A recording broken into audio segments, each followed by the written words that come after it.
మద్యం విగత జీవులను చేసింది. లారీ ఆటో ఢీకున్న సంఘటనలో నలుగురు మృతి, నలుగురికి తీవ్ర గాయాలు. మామిడికుదురు మండలం నగరం గ్రామానికి చెందిన కొమ్మబొత్తుల జతీన్ పుట్టినరోజు సందర్భంగా 8 మంది యువకులు యానాంలో ఆదివారం రాత్రి వేడుకలు జరుపుకున్నారు.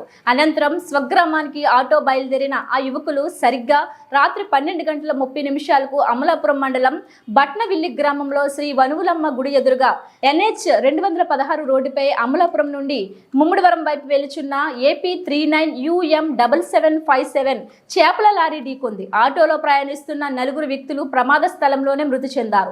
చనిపోయిన యువకుడిలో మానేపల్లి గ్రామానికి చెందిన యువకుడు ఉన్నాడు. తీవ్ర గాయాలైన నలుగురిని పోలీస్ కిమ్స్ కు తరలించారు. అమలాపురం రూరల్ CI వీరబాబు సంఘటనా స్థలానికి చేరుకుని దర్యాప్తు చేపట్టారు.